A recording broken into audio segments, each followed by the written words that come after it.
Hey everybody, Jay Shepard here. Hope everybody's doing okay, staying safe during this crazy time that we're all going through. So I've been posting a lot of videos lately with my band Shepherd the Breeze and have started up a new project with a great bunch of musicians called Turbo Tribeca. Features some of New York's most talented, seasoned studio session touring musicians. I've never done a lesson without an actual human in front of me, so bear with me. This is the first time, but I hope that you can find something useful from this, take away, apply it to your playing, and at the very least have some fun or maybe just get a laugh out of me. So anyway, here we go. I'd like to start today with the pentatonic scale. This is probably the first scale you've ever learned if you were hoping to become a lead guitar player. It's everywhere. Guys have made careers out of it, and it's pretty accessible to the ear. And I just want to show you some ways that you can vary that up and how I use it to open up the neck, and even how to imply certain pentatonic scales over a different tonal center in order to achieve a more outside, colorful sound. Let me just jam a little bit.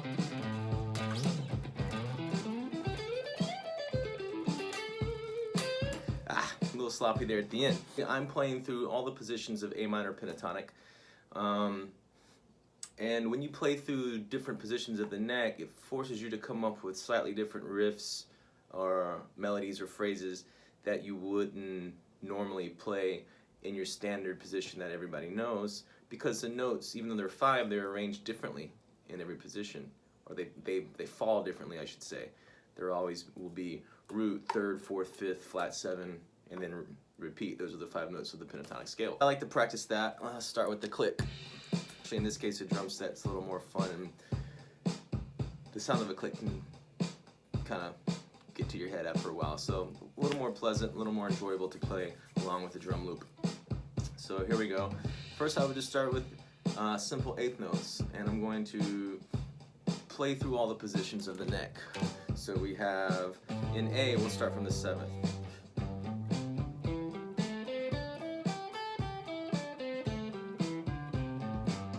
See that? G, A, C, D, E, G, A, C, D, E.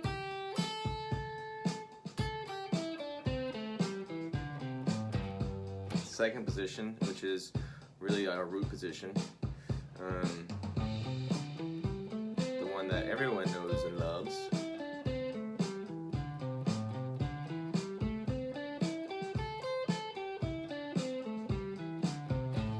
Now starting from the third, the C note of A.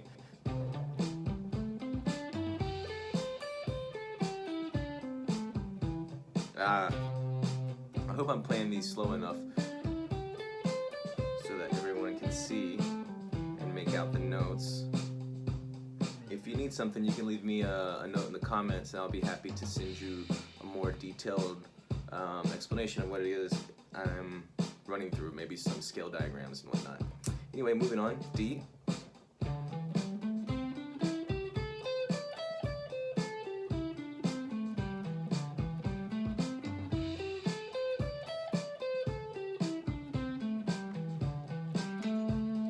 Again, A minor pentatonic, we're just starting on different notes. Now from the 12th fret, we're starting on the 5th. This is a pretty common position for some players.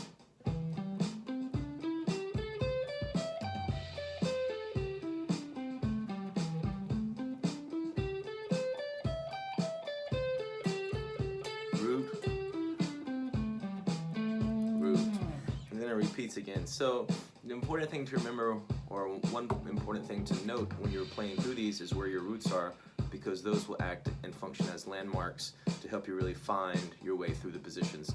So let's just start by marking the roots in those positions, accenting them.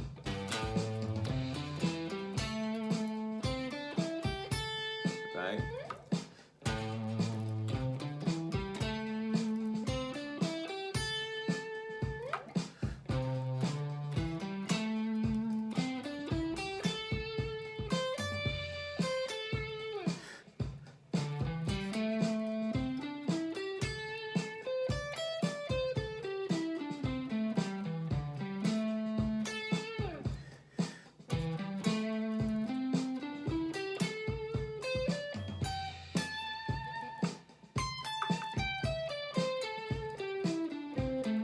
Good way to practice getting the roots together is repeating licks in different octaves. So same lick. So here's one started on the low A, on the E string, on the A string, D string, G string, B string, and the high E string. Right. Now let's look at ways to mix up the pentatonic scale as opposed to playing it just straight up and down, ascending and descending. So first, to get your rhythm together, you can stay in one key without any backsteps or turnarounds, and we're going to just play eighths, triplets, and then 16th notes through that. So let's just play it in root position now so we can all be comfortable. So eighth notes.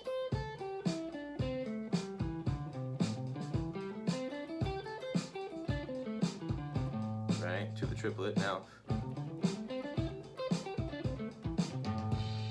So trying to go through those seamlessly is the challenge. Like 1 and 2 and 3 and 4.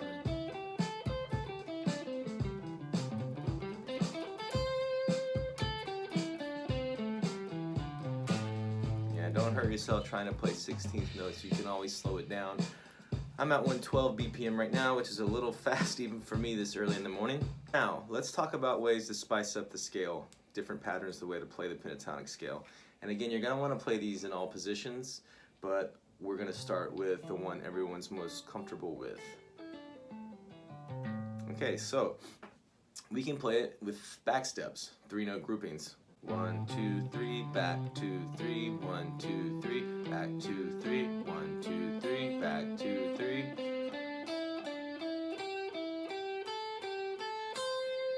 And in reverse, 1, 2, 3, back 2, 3, 1, 2, 3, back 2, 3.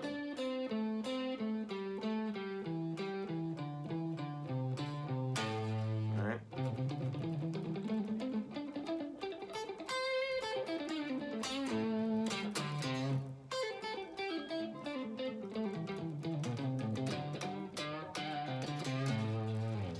So slowly, it's really working on coordinating the two hands, but you can use it in a small phrase or slice of that to really push and add some fire, to have a fiery moment in one of your solos, you know?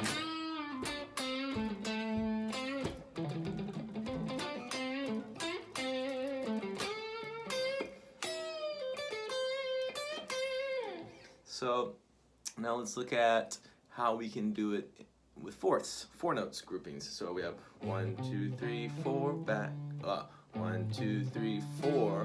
Now we're gonna go down a third to the second note that we just played out of that 4-note phrase. So 1, 2, 3, 4.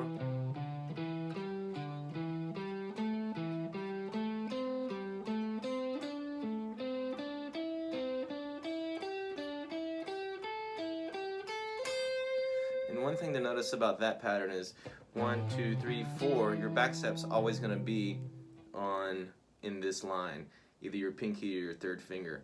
So what I mean by that is 1, 2, 3, 4, we backstep here. And then on 1, 2, 3, 4, the backstep is there. So 1, 2, 3, 4, 1, 2, 3, 4, 1, 2, 3, 4, 1. So they're always in a line when you're doing groups of 4. And again, that to a click, everything to a click at a tempo that's comfortable for you, going through it with eighth notes, triplets, and then sixteenths. Now another fun one is a little more tricky timing wise. You can get turned around a lot, especially when playing figures other than eighth notes. It's something that Eric Johnson uses a lot, playing the pentatonic scale in 5-note groupings. So 1, 2, 3, 4, 5, 1, 2, 3, 4, 5.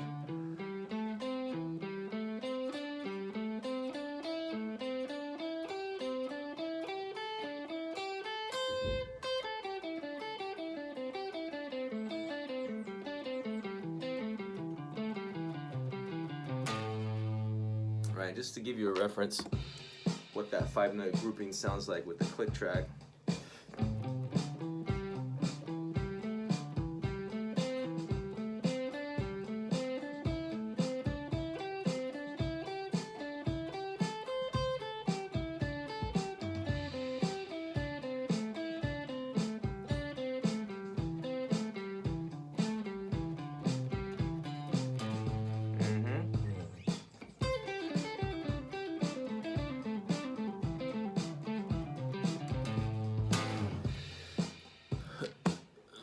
So that's a fun one, depending on what your idea of fun is, I guess. On a more simple one, 6s, so we keep moving up the groupings here. 1, 2, 3, 4, 5, 6. Now we're going to backstep to the previous string. Same thing.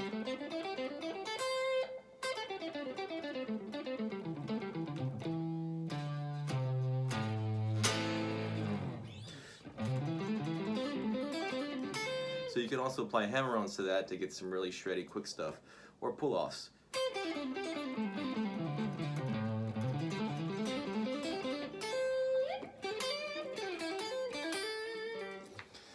Another way I like to practice the pentatonic scale is playing it in 4ths and 5ths. So that looks like this. Root note, up a 4th to the next string.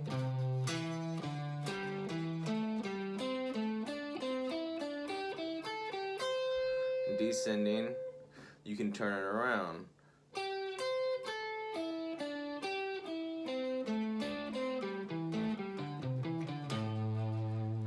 Right, so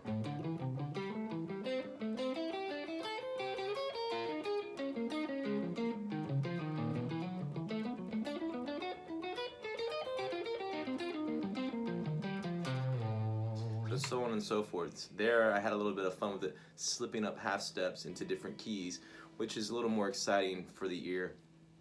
So of course you should play these in all keys, but not to until you're comfortable with all of the positions of A up the neck. Then you can start shifting each scale position chromatically up and down the fretboard. So that's 4ths. There's a lot of ways to play that. I played it straight. Low, high, low, high, low, high, low, high. But you can also switch the direction up. So low, high, high, low.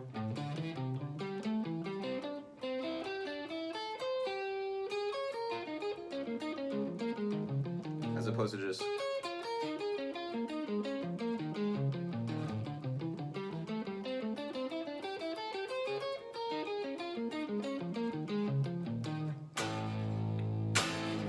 And you can even take that a little step further into groups of 3.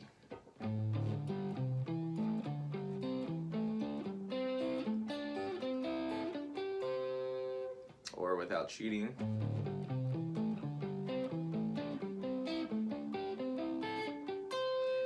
By cheating, I was using my middle finger to hybrid pick that, which is also a very useful technique and tool, skill to have rather.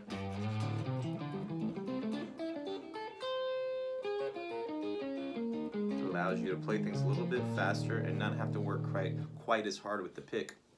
Now, we haven't talked about picking technique yet, but I like to find an anchor with my palm near the bridge, which allows me to mute also the lower strings when I'm not playing them, and also serves as an anchor. So it's kind of a multi-purpose technique there. And every exercise that I do, I'm concentrating on alternate picking. Another good exercise just to get warmed up with the right hand would be to play alternating strokes, changing the tempo, 1 and 2 and 3 and 4 and 8th note. notes, right? So on and so forth. Then you can do triplets. So like.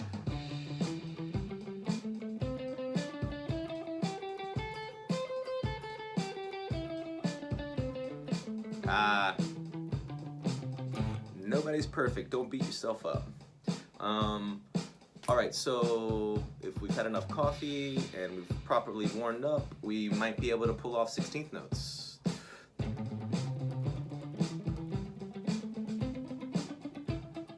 Don't rush like I did.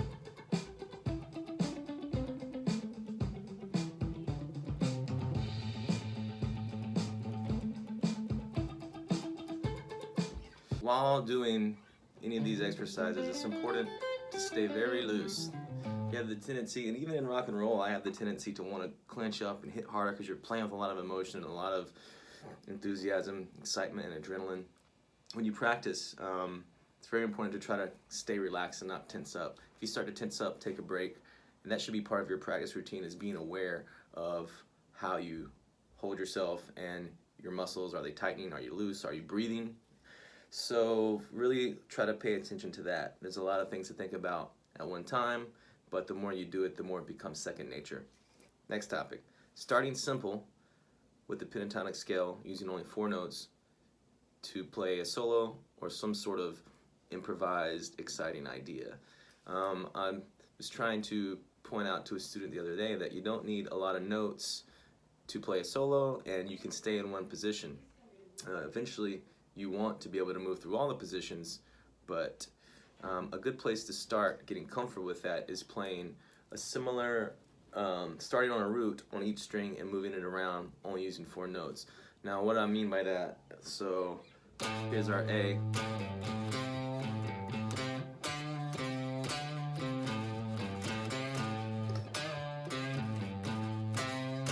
Right? I'm only using 4 notes, but I'm playing something remotely interesting, hopefully. Same thing can be done on this string.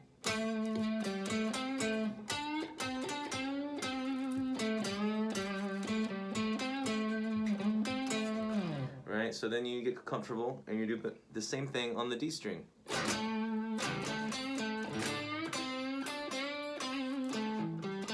Oops, snuck in a 5th note. Same thing here.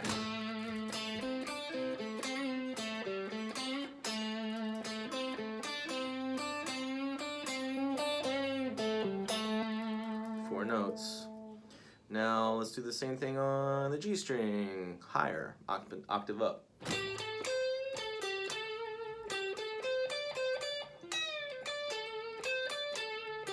And the 4 notes that I'm using in all these positions are flat 7 root, flat 3rd, minor 3rd, and the 4th.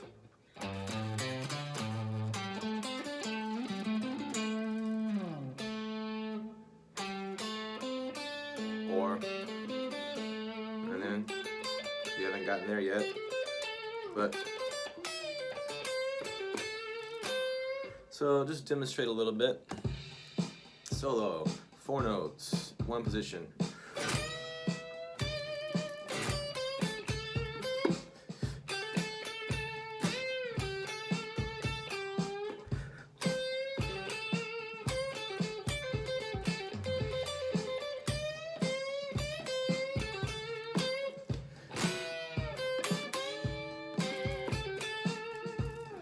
Very bluesy, very simple, but you can hold somebody's attention for 8 bars, maybe longer, with just 4 notes. And keep in mind, when you're practicing this stuff, you know, I like to say put a little meat on the string. So what that means is, you know, playing the scale like this, kind of tentatively and soft, you're probably not going to play like that live, right? So when you play the scale, you can still put some attitude into it. I'm hitting the string a little bit, and I like ending on a little lick. Also, you know, like when you play a lick, like, I guess what I'm trying to get at is attention and intensity and emotion behind each note that you play. Make it count. It's not how many notes you play, it's what you play. You know, Santana can come up on stage and hit 1 note and let it sing all day, and then you hear a guy in a big room play 1,000 notes per second and it just sounds like garbage. Connecting with the audience is the ultimate goal of all of this. These are all techniques that we work on, at home, so when we hit the stage, we're equipped and there are no roadblocks between what we're hearing in our head or our hearts and what we're trying to convey and getting it out. So we want no roadblocks from here to here. That's the goal of all of this practice. We looked at using 4 simple notes to build a solo, right? You never hear Stevie Ray Vaughan or Albert King, go back and listen to those guys play a note, it's never.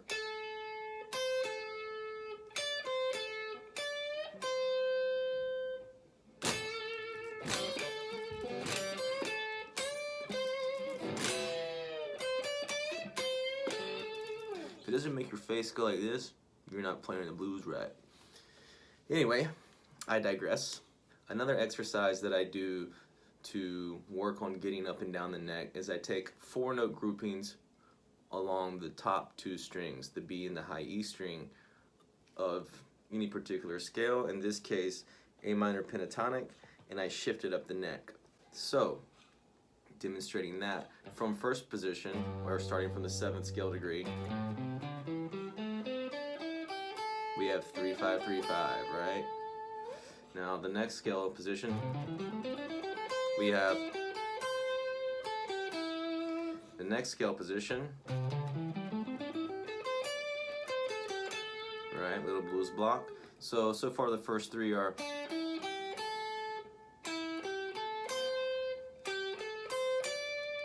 All right.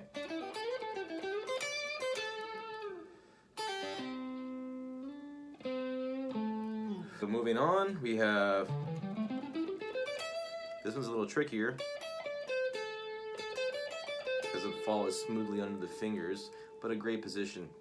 You see BB play in this position a lot.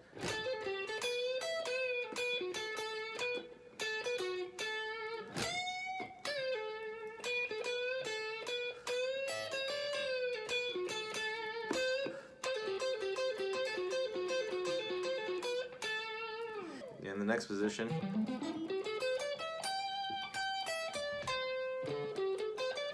so a little bit of a more. These are the 2 trickiest fingerings, in my opinion, because they don't lay out flat like block shapes. And then back to the, and then we have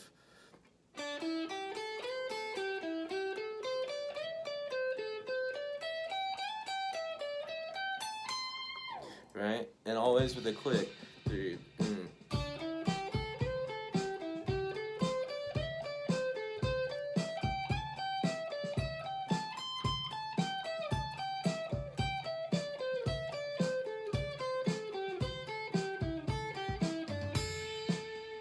Alright. Another way to mix that up would be to add 1 extra note, so it kind of throws the phrase around. If it's an odd number of notes, like a 5-note grouping, a 3-note grouping, it tends to sound a little more interesting because it feels like the one's being moved around. So what I mean by that is, instead of playing 1, 2, 3, 4, I'm going to add the 5th note.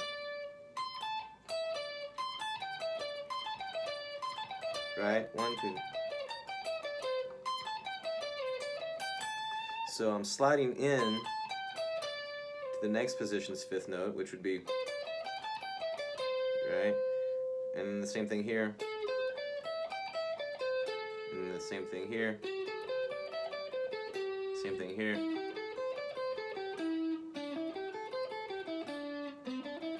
Back to the lowest octave. So that can sound kind of slick.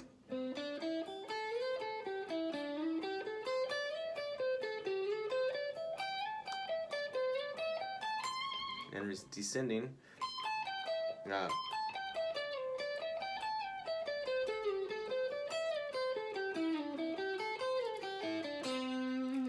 to give that a little bit of reference, let's hear it with the click.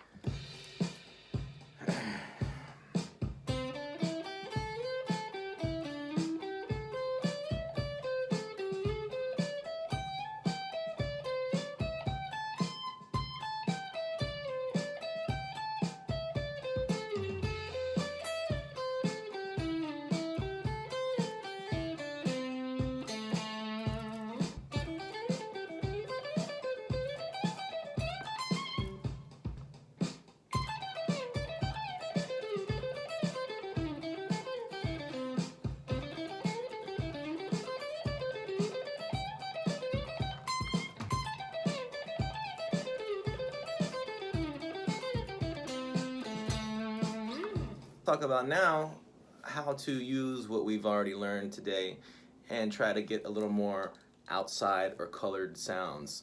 The first and most obvious, maybe simplest, maybe not obvious, but simplest way is to just slip up or down a half step in the scale.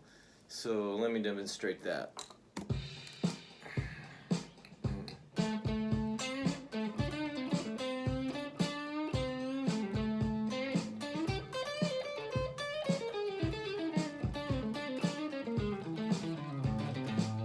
What I did,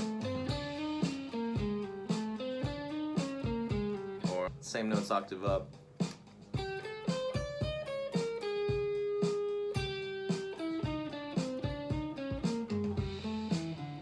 That's actually a great way to practice, would be to shift up every couple of strings. So like,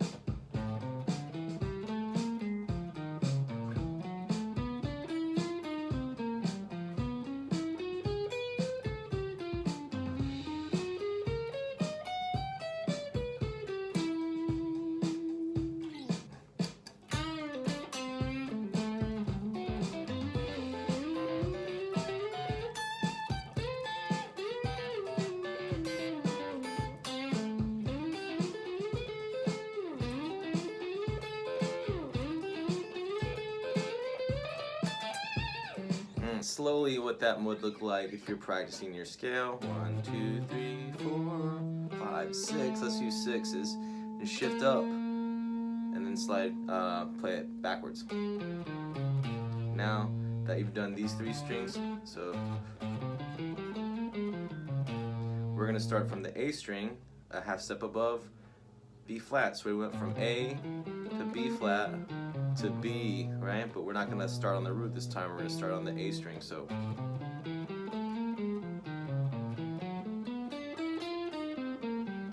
that went from B to C. Now we're gonna go from C sharp on the next string to D.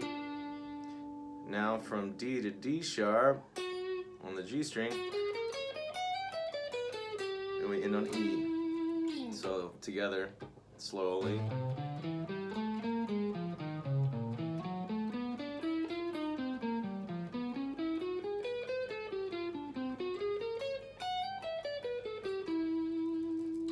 That's just a little more exciting to the ear, and it gets you used to shifting up and down the fretboard by half steps. The big takeaways from today, let's just do a quick recap. So, learning your pentatonic scale in all the positions of the neck, right? That opens up the fretboard and allows you to play new and exciting ideas that may not fall under your fingers. Always practicing to a click, using alternating strokes, running through eighth notes, triplets, and sixteenths. We talked about variations of the pentatonic pattern, 3-note groupings with backsteps, 4-note groupings with backsteps, 5-note groupings like Eric Johnson loves to do, 6s. We even looked at 4ths and 5ths, changing different directions. Also thinking of simple melodic phrases using fewer notes, 4 notes, like earlier in the lesson or tutorial, being able to just hold somebody's attention with 4 notes.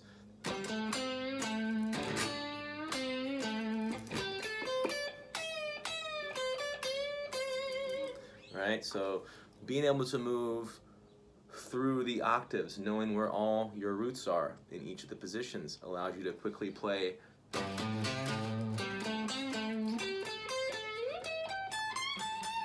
The idea is to open up the fretboard, see all the scales and chord shapes all over the neck. Next lesson we'll look at triads, how to invert them up the neck, which also opens up the fretboard, and will help you see things differently when you're approaching a progression to solo. If you guys have any questions, feel free to hit me up in the comments, and I hope that you guys were able to find this useful. Until next time, stay safe, call a loved one, play some guitar, play some music, eat a good meal, take a walk, get some exercise, tell somebody you love them. Most of all, stay safe and healthy. Jay Shepard signing off. Peace.